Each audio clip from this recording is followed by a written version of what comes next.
Hello, welcome to this inaugural episode of what I hope to be an interesting educational series that sort of goes beyond the usual in terms of just the guitar teaching or jazz pedagogy, but into the deeper level behind learning to improvise and learning to hear music in a more, what should I say, like interesting way, something that creates a positive feedback loop inside of your own mind so that you not only are you hearing more clearly um, what you're listening to musically, but you're also thinking more positively about it.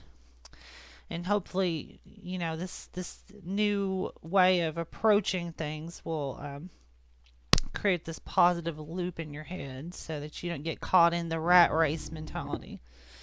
Um, So yeah, this first episode is going to deal mostly with just what I would say called jazz blues playing. It's very foundational 1-4-5, and then later on we'll branch into some substitutions and extended harmony, outside versus inside playing. But before we get to that point, I'm going to try to cover the basis of maybe how you should be practicing to improve your improvisational thinking, because this isn't just there's two facets to this. One, there is the mental side of the theory behind it, but then there's also the biological side, meaning I don't know what a good analogy would be. If you're an athlete, you have to have your body be trained to a certain level to compete. So it's the same thing. You want to be able to, you know, be able to reach and grab like something simple like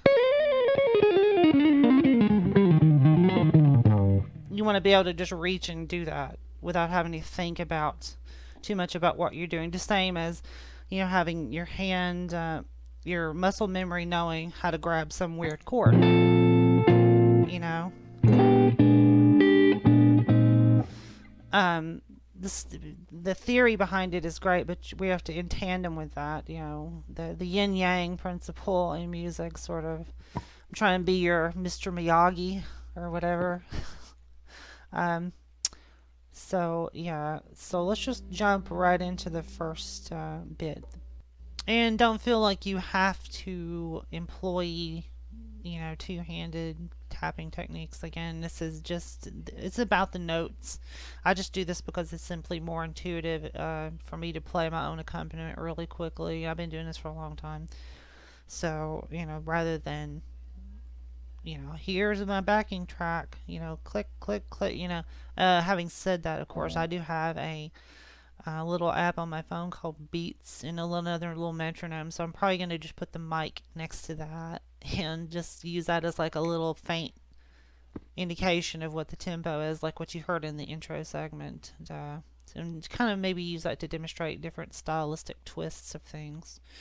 I don't really know where it's going to go. I'm improvising this whole educational experience for you. Okay, so it's an improvisation within an improvisation teaching improvisation. Okay, so let's get on with this.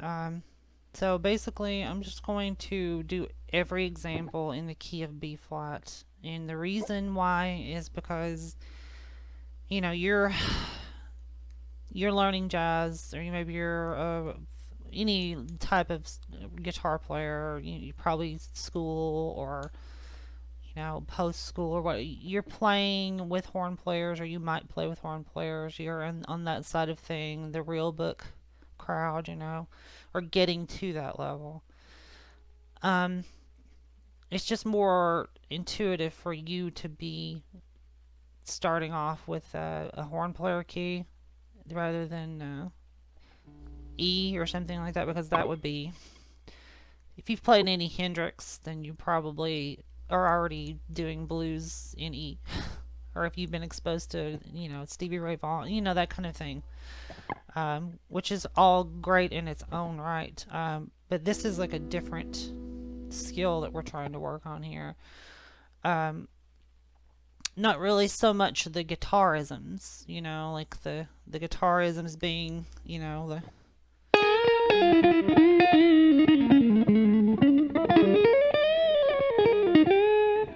those kind of, it's very clearly guitar language on a physical musical level. Um, we're talking about, you know, ways of approaching this harmonically, rhythmically, and melodically. And melodically, mostly in terms of phrasing, because if you want to improve your playing, phrasing is the number one thing. Repeat after me, okay? Phrasing is the number one thing. Um, so I'll just give you an example of that. We're working in B flat, so B flat 13, E flat 9, F9, and the variations, of course, within that. I mean, you should know this already, but seventh chords are basically the root of all 9 and 13 extension chords. They go by separation by thirds.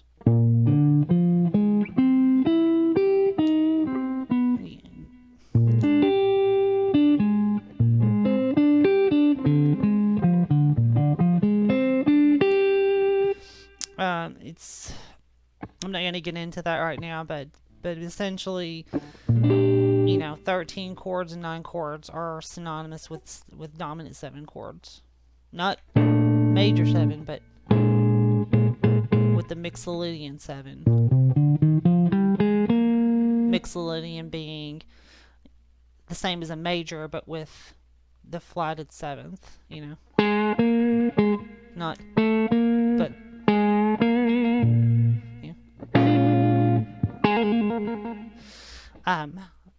So anyway, back to my original point, phrasing. Phrasing is the thing here that we're really thinking about. So if we're just going in B flat, you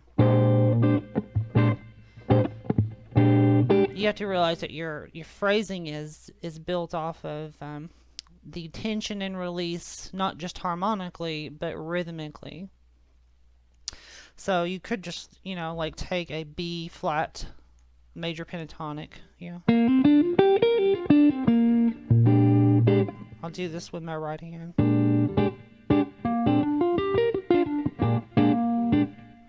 You could just play something that's just trite and stale,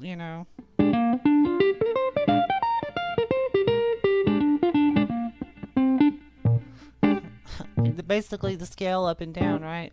But it's much more interesting if you try to build rhythmic tension and release phrases, right?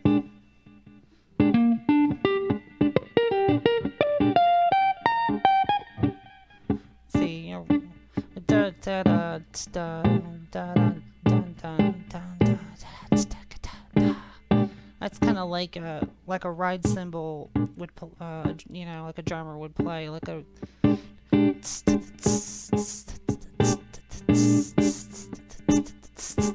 They're not just going, because that's like Benny Goodman. There's nothing wrong with that period of music. I'm just saying, we're past Coltrane and Parker and Miles at this point, so maybe we'll try to do something a little bit more hip than that in terms of a rhythmic feel. A little space. We're starting the chord on, starting our phrase on non-fundamental tones, so we're not starting it on, specifically.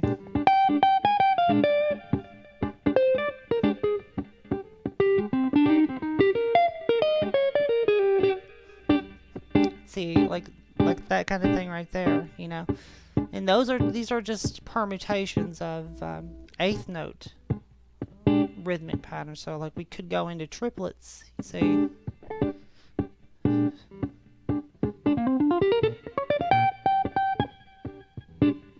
Maybe do some chromaticism.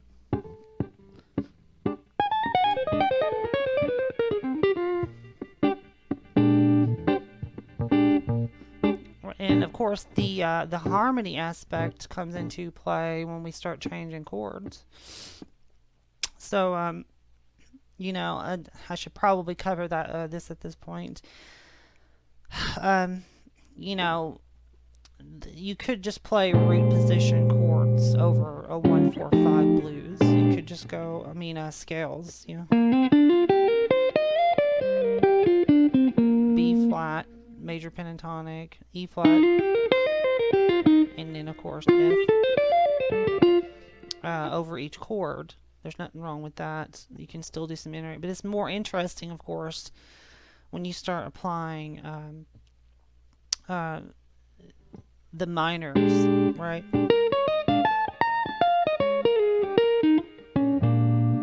Get that blue note.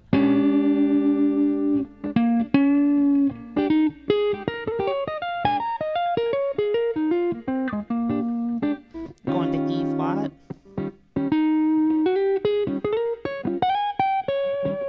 And of course, I'm playing off of the major here.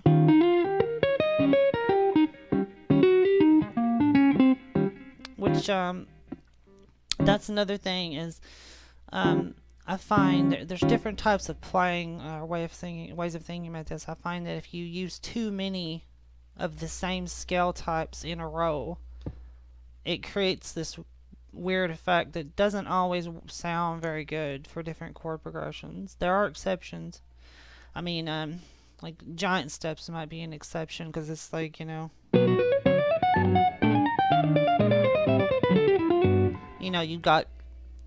you have no choice really, because the key center is like, I'm not playing. There's not going to be any related tones. Okay, we're in a new key. We're in a new key. We're in a new key. You know, so you kind of have to. But when you're playing a blues progression, there's a lot of overlapping tones, right? Like I can just play that.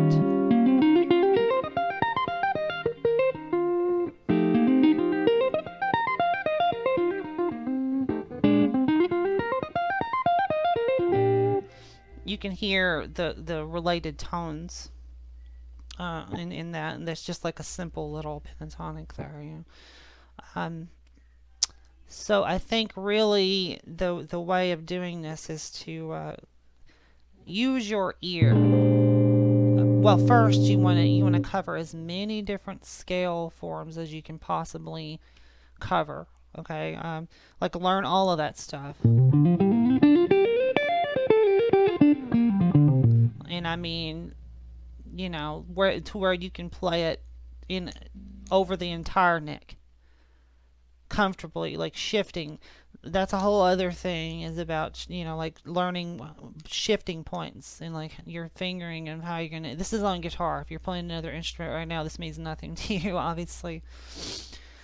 But you want to know your major pentatonic, minor pentatonic, and then this is probably the most useful for us right now, is the blues scale, which is really, you can start with a minor pentatonic and you just fill in the notes. You just have the Lydian sharp 4, and of course both sevens, the flat of 7 and the natural 7 in major key.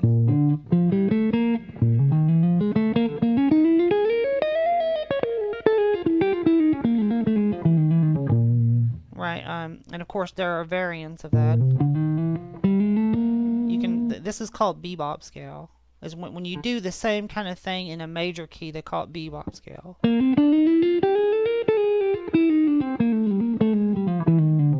So maybe maybe this is the most useful thing for you.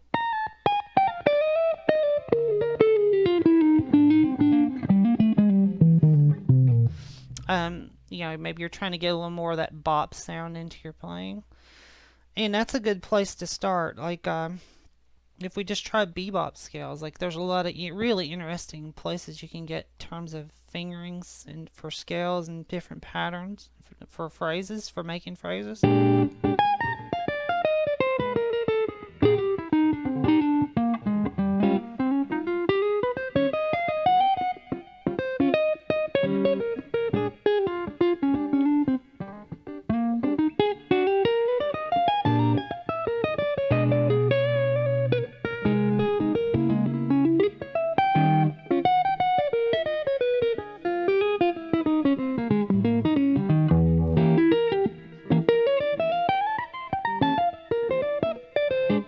And of course, I'm playing diminished arpeggio. Like with, we have a transition chord. And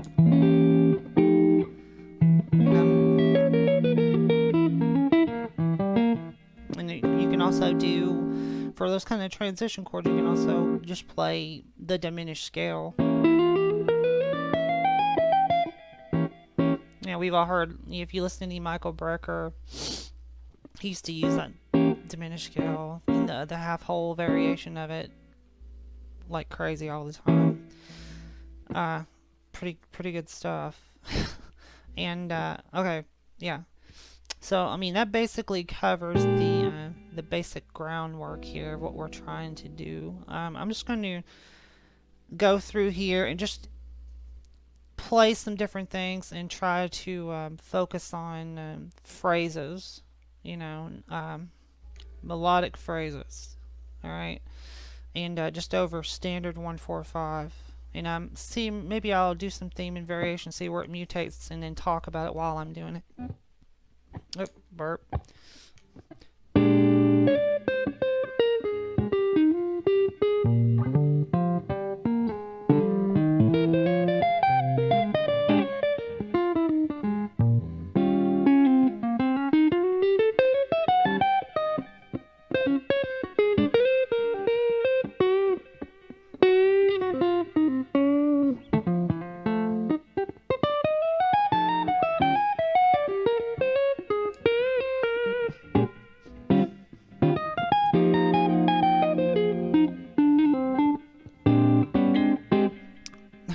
See right there, I'm throwing some extended harmonies out. This is the different type of 13 chord fingering you can do with two hands.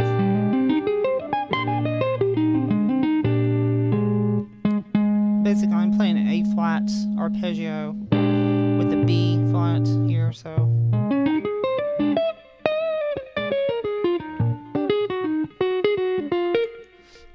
I like those kinds of outside sounds.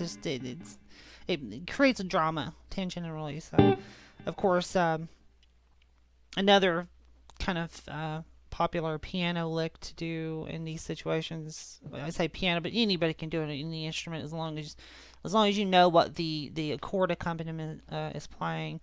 Like if you're playing 7th chord or 13 in this case, you go up a whole step and play a major triad arpeggio. You hear that sound? That's so cool, right? It gives you an altered dominant sound. I actually first heard this on a Dave Brubeck record. It was on the intro. I can't remember the name of the song. He was, he goes da da da da da da, and then like bling, this comes out. Oh, my screen just went. Okay, I had to turn off my screensaver. So yeah, he does this thing and goes, I've also heard this example in different places, like Liszt, Franz Liszt. Like this is not the right key. Or maybe it was Chopin. It's one of the two, maybe both. I can't remember, but it might have been a Chopin ballade or maybe one of Liszt's other pieces where he does this like.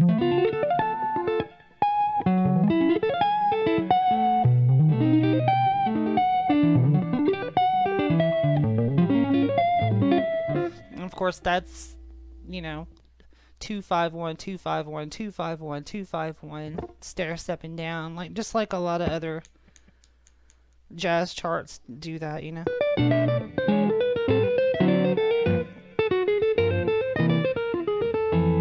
Right. But we're not talking about 251 stuff right now. We're talking about just, well, we might be talking about it because there is the variation on the jazz blues progression, you know.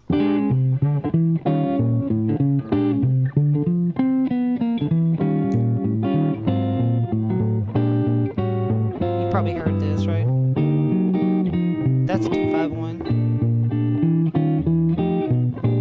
Right, now I'll do that, you know, real quick.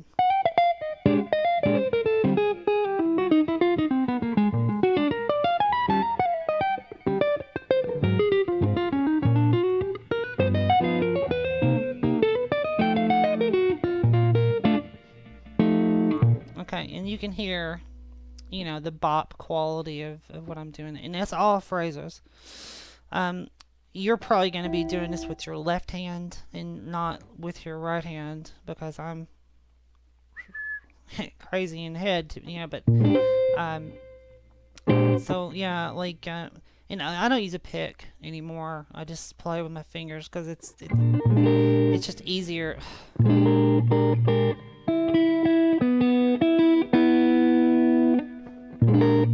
It's time to change strings. But I don't use a pick anymore.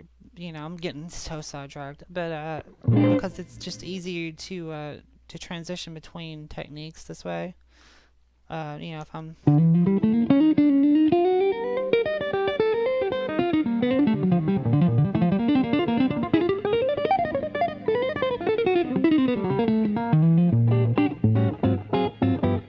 see, I mean, I'm going from like playing single lines to doing all these real fast arpeggios and then chordal finger picking with it without having to go, here's my pick. Oh, let's put it in my mouth. Now I'm doing that. Oh, now I'm doing this. You know. But this is irrelevant to the thing that we're trying to do. Um, I digression after digression. Okay, let's end this segment. Talk about something new.